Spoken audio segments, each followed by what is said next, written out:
Hello my friends, welcome back to my channel. I'm Michael, and today I have a little message for you. I hope it's useful. I think it will be. It was very useful for me when I realized these things, so hopefully I can pass that on. I wanted to talk to you guys a bit about the process of the dark night of the soul, and I think that for some of us, the words may not be familiar, but the experience definitely is familiar. Along the awakening journey, what we're going to find is that we encounter many waves or periods of introspection and darkness and heaviness and essentially depression, but depression of a spiritual nature, of an inner nature, that has a quality that is more profound than maybe your typical depression that you might have a doctor treat you for. It's a deeper level, and it's rooted in not just a superficial depression, but a much more core depression. It comes from a space in us that is deeper, and it's taking us into a place that's very deep. And it can be very confusing.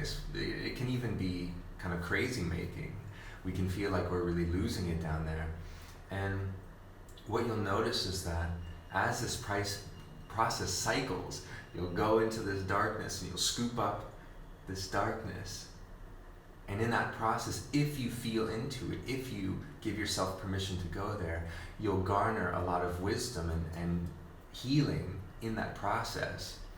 Now, many of us, and this has been my experience, we resist this process.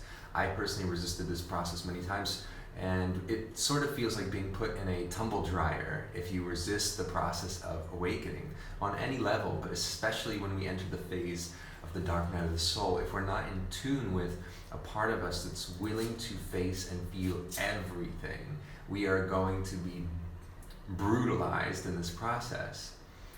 Now, in my experience, and hopefully you'll start to see in your own experience, there is a tendency to rapidly heal and transform in this moment, especially right now. If you're hearing this around the time I put this out, really, or whenever you hear it, is exactly the moment in your experience where you're about to shift to the next level. But you have to be willing to feel into the pain and the sorrow and the angst and the anxiety and the uncomfortability in order to really go there. And what you'll notice once you finally feel into the pain that you've been running from for your whole life, you'll notice that you can handle it no problem, that you're really strong, and that you really have nothing to worry about. There was a part of us trying to resist and run from the impending fear and anxiety and hatred and disconnection and organization that lives inside of us. And this organization that lives inside of us is mended immediately when we face it. That's why healing can be instantaneous. We heal ourselves through presence. We are with ourselves in pain. Imagine the pain of being in an emotionally negative and vulnerable state, and your best friend walking out of the room and saying, "Oh, gross, ugh, I'm not gonna deal with your emotions. Bye, this is too much for me, you're on your own." That would be so heartbreaking. And guess what? We do that to ourselves. We say, "Oh, you're feeling this way, you're feeling uncomfortable, you're feeling things come up from your past. Well, let's do some drugs, let's go on a walk, let's go get a job, let's start a family, let's start a career, let's go on 10 or 20 years of travel, let's distract ourselves, let's eat, let's cook, let's clean, let's, all these things." And notice how many of us have systematized kind of a neurotic style of being so that we're chronically moving from one thing to the next to distract ourselves from sort of an ever-present underlying sense of dis-ease and discomfort. But the trick is to face it and to feel it.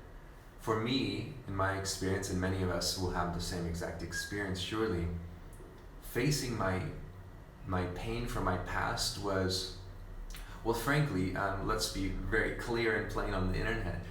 The pain of my past was worthy of suicidal thoughts and ideations because it was that painful and that tragic and horrible. At least the story that I told myself about it and the physical feeling of those emotions rising in my system was so unbearable that I would probably be better to not be alive than to have to feel that. At least that's the inner conversation, isn't it? But the truth is, you are so powerful. You can feel anything. You can manage anything. You can live through anything. You can hold your light through anything. You don't need to pretend that you're okay when you're not. You need to be bad when you're bad. You need to be good when you're good, right? So that you know what it really feels like to be in that. So that you develop the trust and the presence with that part of you. There's a part of you that wants to come back home.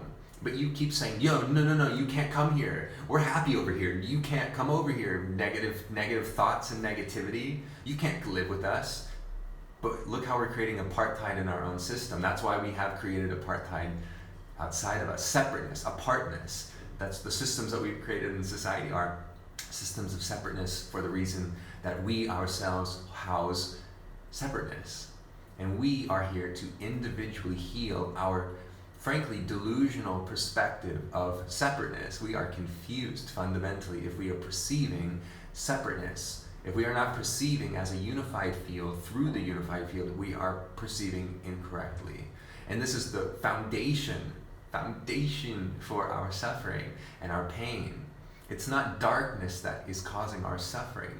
It is our resistance and our stories that we give to the darkness. The power we give to darkness is eliminated once we realize that a dark room is non-existent when a little match is lit in the corner. You light one little match and the whole room can lose its darkness.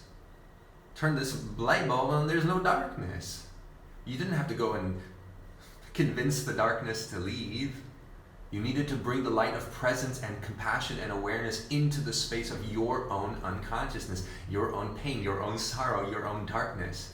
And if you're going through this transformation, which many of you are, all of you that are watching this definitely are, humanity and you as an individual are leaving your solar plexus right below your heart, right around your stomach, whereas that's where humanity is centered primarily in modern culture. We're centered in the power struggle of modern culture, and we're moving to a more heart-centered and compassionate space in our being. And that transition from entering through from power into compassion is difficult, and we're doing it on an individual and collective level. Now, this transition, you would think that transitioning into your heart would be quite easy, but we're leaving a very dark and very cold part of society and history in the past by transitioning into our heart. And so what we will need to do, what we are required to do, is to mourn the tragedy of our past. Mourn the confused state that we have been in, where we have lived from a space of lacking compassion and selfishness. We have to mourn the way that we've treated ourselves and the way that we've treated others and the way that we have been treated. Sorrow will be the very first thing you feel in the heart center if you begin to tap into it. It's the prerequisite. You have to prove to Spirit, and Spirit is proving to you that you can feel anything. And sorrow is one of those things. And beyond the gate of sorrow is the gate of unbounded compassion. But you have to prove yourself worthy. That's what the dark night of the soul is. It's an initiation process. You are worthy already. That's why if you've even begun to tap into the question of what is life, you already are worthy of the entire unfolding of your greatest and wildest dreams. But the dark night of the soul will inevitably be one of the points of your process, of your initiation. Life is not necessarily trying to get you to prove, but it's proving to you that you are worthy. You just don't remember. You just don't realize that. But you're on your way back to remembering, to recognizing, to recognizing, to reconnecting in your mind, your whole mind, with all of it, with the unified field of consciousness and awareness, creating a sort of unified, a state of yoga. And so I know that you guys are on your path. I know you're on your journey, and I know you're right there. I know you're ready. I know you're ready to go to the next level. I know that you're ready to see what is in store for you. And I know that darkness is non-existent when you step in with light of compassion, presence, courage, integrity, honesty. And Source will guide you from there. No worries, my friends. It's all good. Take care, my love. Peace out.